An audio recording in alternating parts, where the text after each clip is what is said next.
Hello, and welcome to A Better Morning. I'm Heather Klein. We debate the trending topics in sports from a sports betting point of view. Let's welcome today's panel. Award-winning host, the fantasy exec, Corey Parson. Host of Her Story in the Making, Britt's Fantasy Blitz, and co-host of Lightning Round, Britt Flynn.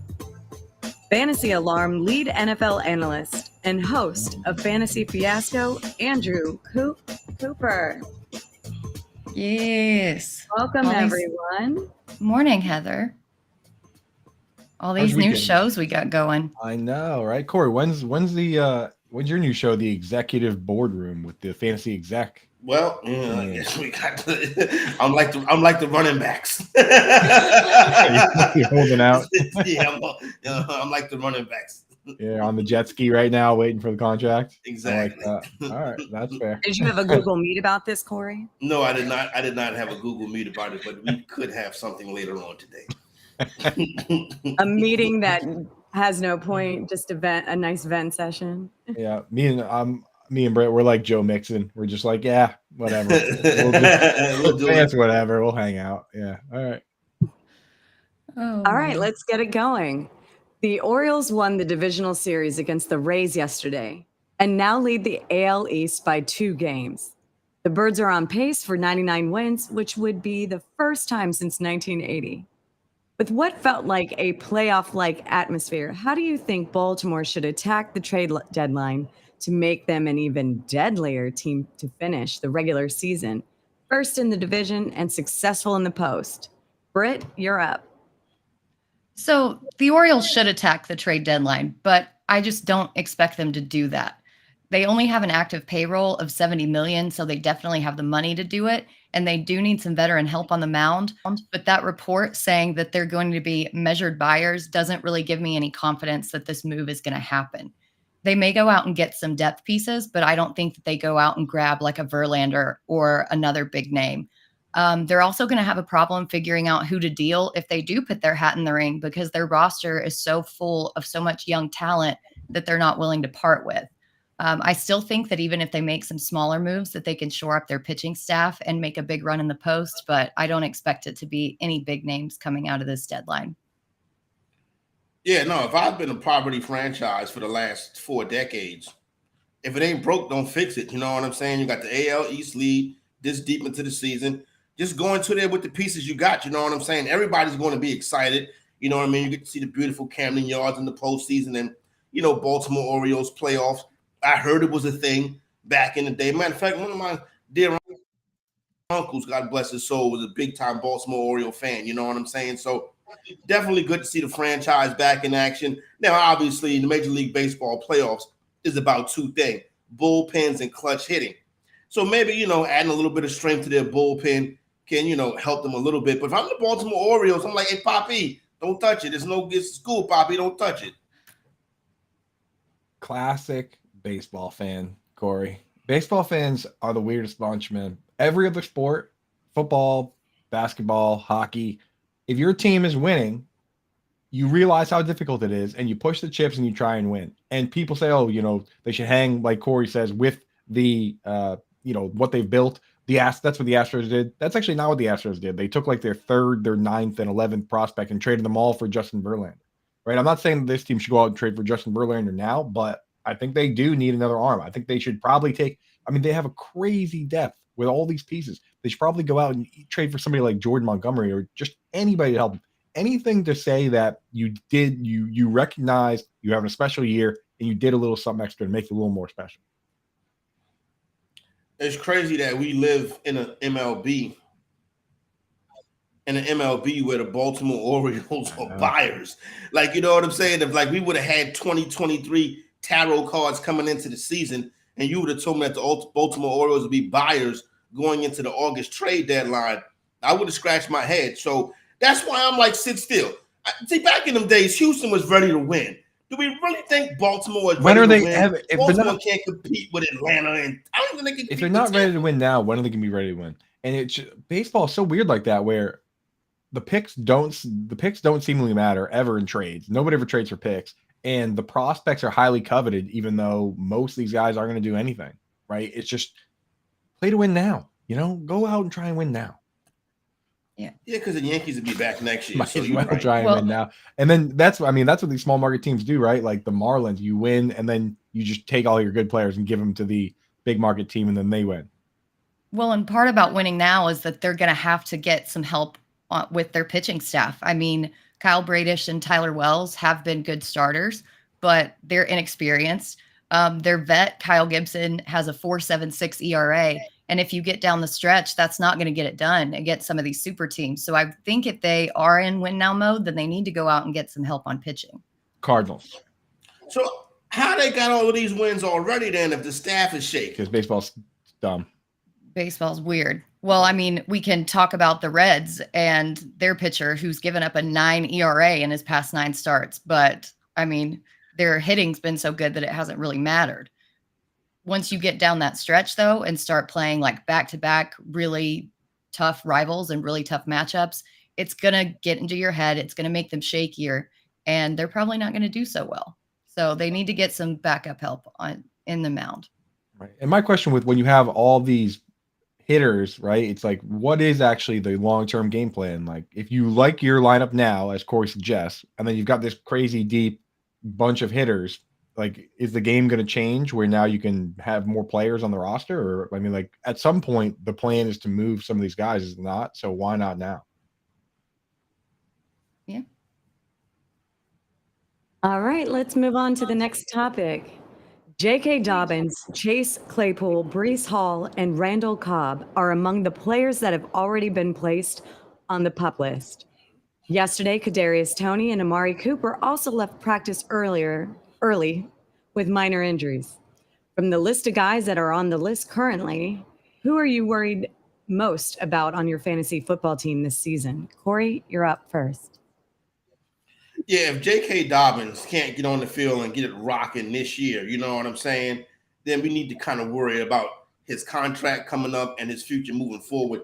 Kind of like almost 2 years removed past this knee injury. So, listen, I understand him starting off on the PUP. They're still optimistic. What's homegirl Josina Anderson, the great Josina Anderson, said that he would likely be back and be up there ready to rock and roll for week 1. So you do want to see Dobbins because I think he can be a good piece. Breece Hall would have been nice to see him not start on the PUP list, but he does.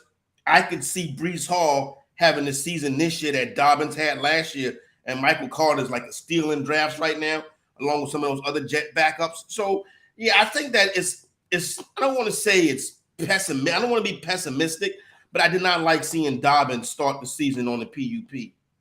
Yeah, this is kind of a who's who of who is usually banged up. And if you just add Michael Thomas and Sterling Shepard, I think you'd have the full set here. But Corey's right. J.K. Dobbins is the guy that's most concerning. And for me, it's not just the PUP list stuff. It's the fact that he's been threatening to hold out. So they go out and sign Melvin Gordon to a $3 million contract. And we'll talk more about that after. And the fact that they have a mobile quarterback. Like, now there's more things piling up against J.K. Dobbins versus all these other guys. And him and Breece Hall are the only two that are really being drafted in a spot where it's going to matter for fantasy football. And I'll say right now, the most interesting PUP list news is not who's on it, but who's not on it. I'm very surprised that Breece Hall is on this list, but Javonte Williams is not. I guess when they were saying that he was going to be ready for training camp, they weren't lying. It looks like he's actually going to be ready. I still don't buy that Javonte Williams is going to be ready. I think that that's a ploy. He can still start out the season not playing. I think that they just want to get him out there in training camp and see what he can do. Because again, we've talked so much about how running on a treadmill is different from making cuts and actually working out on the field. So I can see him being placed on it eventually at a different point in time if he's not ready in practice. But I agree with the both of you about J.K. Dobbins. He's going as RB18 in drafts right now. And this injury, coupled with the fact that he's one of these running backs who are unhappy about his contract extension, it really worries me. Then you figure in the coach speak that Todd Monken said that he's going to run 4 wide receivers and throw like crazy. I don't know how much volume Dobbins was in line to get anyway. Now he's injured. Then they signed Melvin Gordon as a depth piece, and it didn't really worry me when that signing initially happened. I thought it was a bigger hit to Gus Edwards. But now this PUP list appearance and other factors, it all makes sense. So I can't see myself taking a lot of Dobbins anywhere. Yeah, the interesting one, I like when I think Dobbins. about this list and the timing of all of it, Chase Claypool interests me because he was just out in France doing like some Bears, using like a fashion show and also some Bears camp. And then there was clips of him running routes just last week. So whatever he's dealing with now is brand new, and brand new injuries. Those actually scare me a little more than some of the other ones, right? Like he slipped on a croissant while he was out there. You know what I'm saying? At Paris no. Fashion Week. Hey, listen, for them. And last week we were talking about how running backs is broke, right? And then Melvin Gordon come right into the league and get almost the same amount of money as Joe Burrow getting this year. So I guess running backs not have to move back to 5'8". No time. I said we'd talk about that later because I think this is big time posturing by the Ravens here. I've been trying to find out what the deal is with his contract, but my guess is that it's a couple Incentives. $100,000 guaranteed just to come hang out, and the rest is going to go away. But it's smart of the Ravens to do this because J.K. Dobbins is holding out, and they're basically saying, "Well, here's a solution right here. We're not going to pay you, and here's the solution standing right here. He's going to be at camp whether you are or not. So he'll get that money if J.K. Dobbins holds out or doesn't show up. Otherwise, they'll probably just say, hey, thanks for stopping by, but they're just using him as leverage to get J.K. Dobbins on the field." It's kind of like the Giants signing James Robinson too. I mean, just getting a little bit more depth. We can say that James Robinson is washed all we want, and he probably is, but the fact that the Giants are taking that step to be like, well, we've got insurance in case you don't play, might not be the best insurance. It might be that general or whatever, online insurance that the commercials are instead of some progressive, but it's still insurance. And so I think that there are enough running backs in the free agent pool who are older and who are willing to play, that there are enough insurance pieces if these players do hold out and aren't able to go. Somebody called Devontae Freeman. Hey, listen up though, but real talk though. If I'm the Giants, Saquon, go ahead, stay home. You know what I'm saying? Work out on your own. Make sure you're fit, ready to go. I don't want you getting hurt out here. You know what I'm saying? Tripping over somebody or getting hurt out here. J.K. Dobbins, I would like to see in camp to learn this new offense. Yeah, absolutely. Yeah, I don't know. And when they do their Zoom meeting, do you think they have things to say about these running backs that are crossing the proverbial picket line here? James Robinson, Melvin Gordon. You better get your money. Well, Mixon apparently participated on the Zoom call, and he was one who did cross the picket line and took less money. So to be a fly on the wall in that Zoom meeting would have just been hilarious. They should have met in person and did it. That would have been. Yeah. Where are all of our IT people and our hackers out there to hack into the Zoom meeting and give us all the deets, spill the tea? They're out there. I want to know how everyone felt with Christian McCaffrey allegedly being at this call where he signed a contract for Bang. I mean, I think he'll be trying to get an extension. Yeah, and he was outspoken saying that, even though he got this contract, that it wasn't fair that everybody else was being treated this way. So I kind of admire him for doing this and actually working towards the running back position as a whole and not just being like, well, I made my money, I'm out, don't care. It's cool to be a part of the group. What I would tell the rest of the group, average 10 yards of carrying. I mean, average 10 yards of catching. You wouldn't have to worry about getting your money. Yeah, I mean, the most interesting. I'm not sure. Did you guys see what Nick Chubb said? I think he put it in the best words. He said, There's really nothing we can do, and we're kind of handcuffed with the situation. Our production hurts us the most. If we go out there and run for 2,000 yards with so many carries, the next year they're going to say you're probably worn down. And that he put it in one sentence exactly what the problem is. To earn the contract, you need to do work that makes them say that now you're beat up. And that's why they get their money early. All right. The Madden 24.99 Club quarterback ratings have now been released.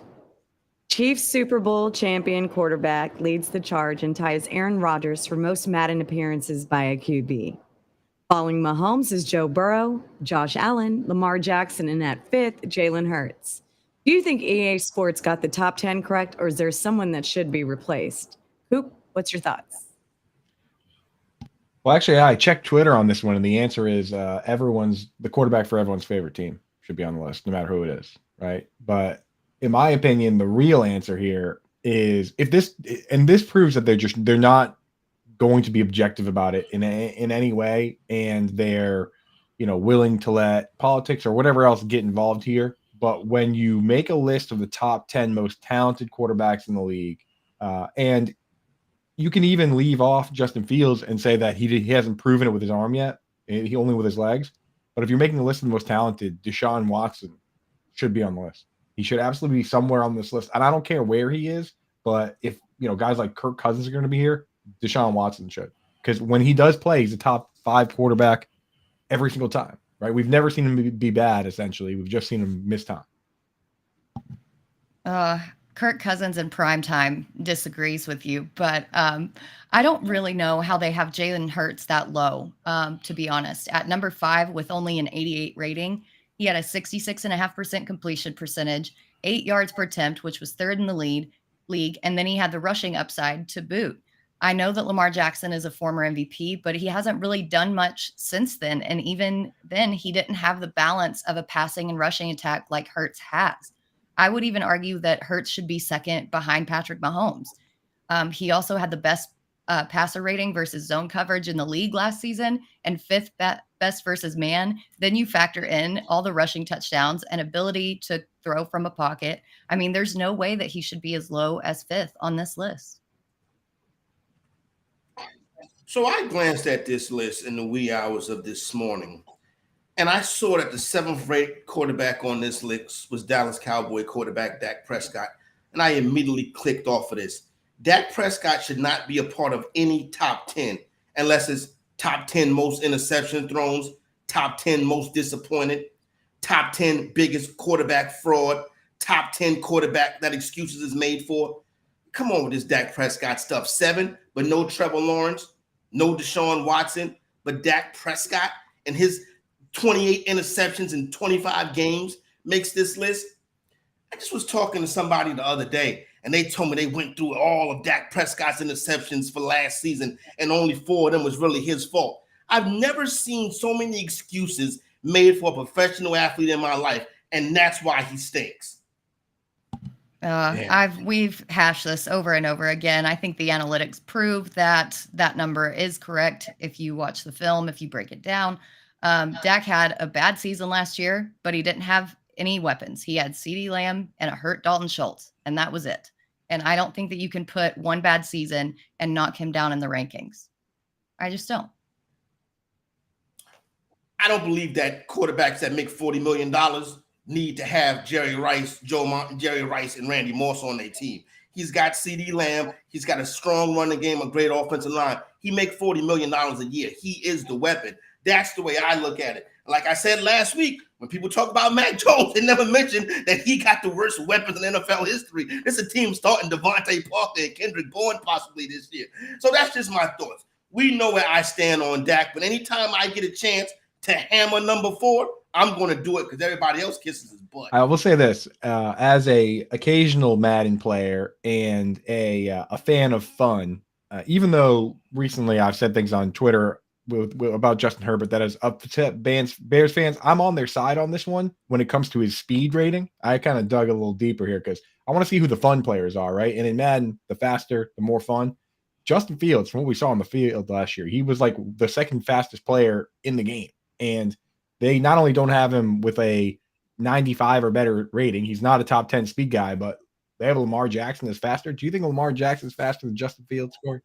Oh, you see how Lamar Jackson runs? Shifty. Don't He's get me shiftier. wrong, Justin Fields is very fat. Lamar Jackson is Michael Vick. Yeah. Nobody else. Lamar Jackson, I think, is shiftier. The spin move. But the speed, pure speed, I can see. I think both of them, because they have Lamar like 96 speed, which is awesome. I think Fields he should be higher than where he's at. I think he's at like 93. He should be at least 95, I think. Let me ask y'all this. If the Bears don't make the playoffs this year, is it a disappointment? Get ready for disappointment if it is. Yeah, I mean, I think that it would be, but it's nothing that Bears fans aren't used to. I mean, we don't really know what this passing game is going to look like. Justin Fields has already put an enormous magnifying glass on himself, saying that he's top 5 of all time and he's going to throw for 4,000 yards this season.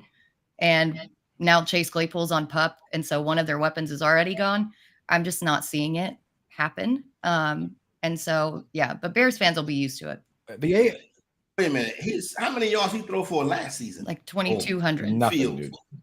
And he gonna go to 4,000 this year. He gonna throw more interceptions than Dak if he do that. He's not gonna. Yeah, that's not happening. And that's the thing. It's interesting because the AFC is full of teams that are ready now, and the NFC feels like a bunch of teams that nobody wants to step up and say, "I'm ready." Like I'm going all in. The Lions. I just feel like they're not going out and getting weapons, right? Like nobody wants to be the team besides the Eagles and 49ers. I'd throw Dallas in there too. Yeah, I agree. I guess so. I agree. Thanks to that defense. The defense is a huge part of it. We'll give you that. Yes. It's that time again, guys, for Dealer's Choice. Give us your bet of the day. It could be on any topic and any sport. Corey, what you got?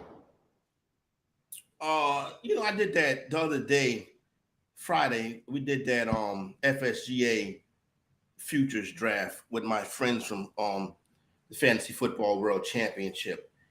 And I'm looking back at that board. I took Pete Carroll to win Coach of the Year at 25-1.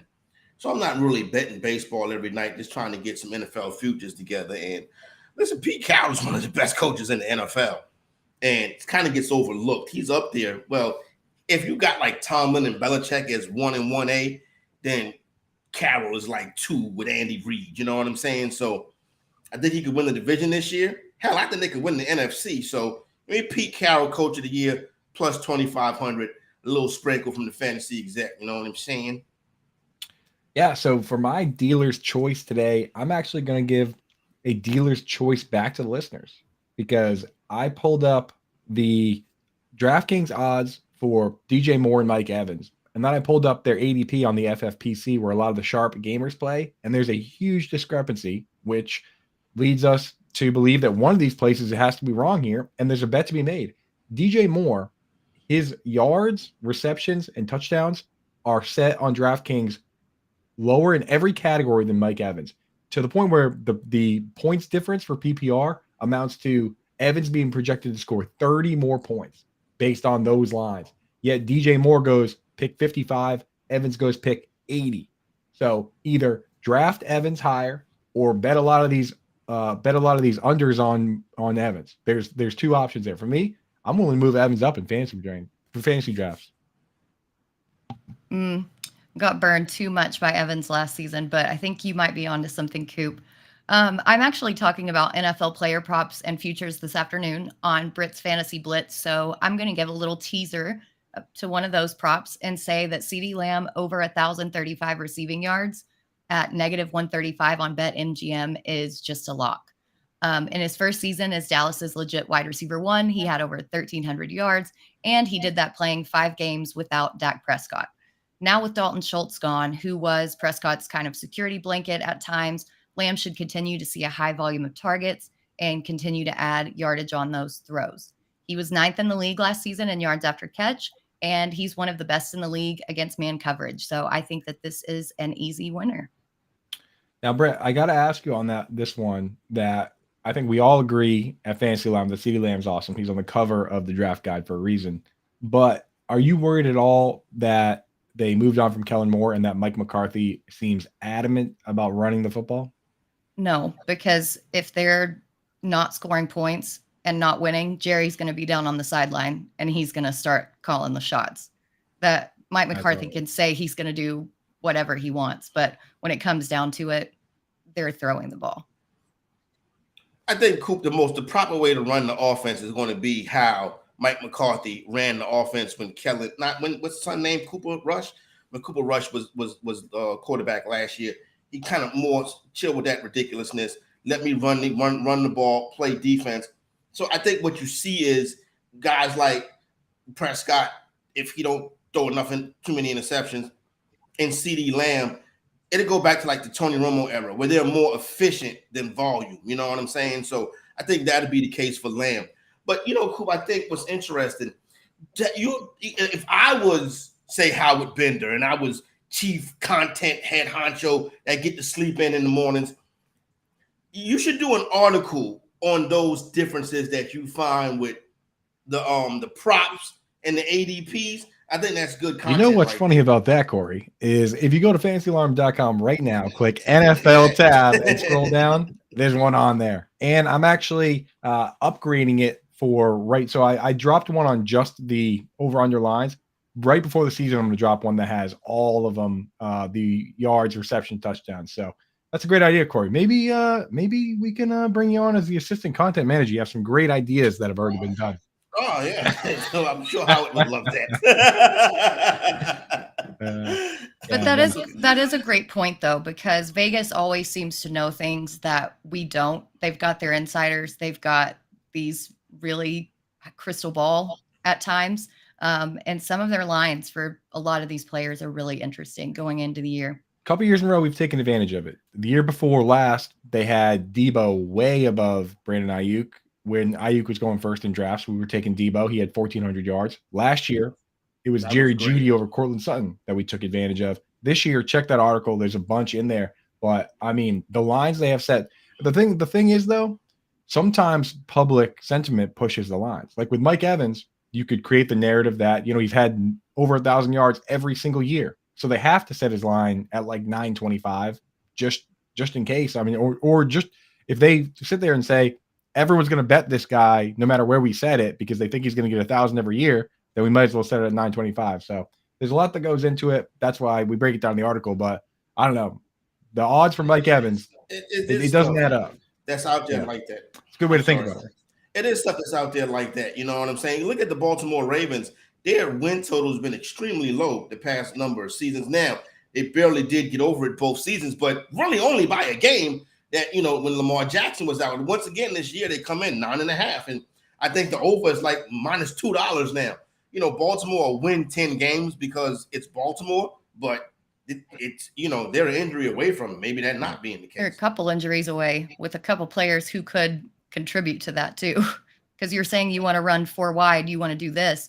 Rashad Bateman's never been healthy a full season. Beckham's coming back after not playing. So, and then you've got Dobbins on the PUP list. So that overline's really Mark Andrews to me.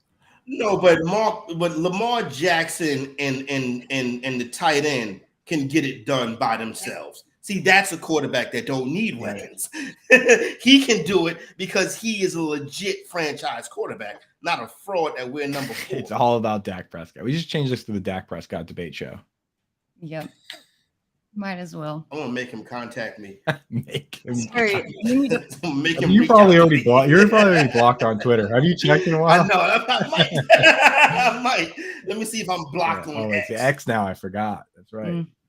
I swear, Corey, you need to be the new co-host with Skip Bayless for as much as he really costs. I should be the new co-host with Skip Bayless. You know what I'm saying? I love Skip Bayless. Me and Skip would do a fantastic. You guys do a good job stirring the pot. The two of you guys with 2 big ladles just stirring a big, stirring a big pot every day. I can even imitate Shannon Sharp. Come on now, Skip. How much Lamar been hurt the last 2 years? This isn't 2020. Okay, if he win the MVP this year, then so be it. All right, that was today's edition of A Better Morning. Thank you to Corey, Britt, and Coop. Make sure you check out Fantasy Fiasco with Coop at 1 p.m. Eastern and Britt's Fantasy Blitz at 2. If you missed any of our shows, you can find them all on our YouTube channel and at bettersports.com. Have a better day, everyone.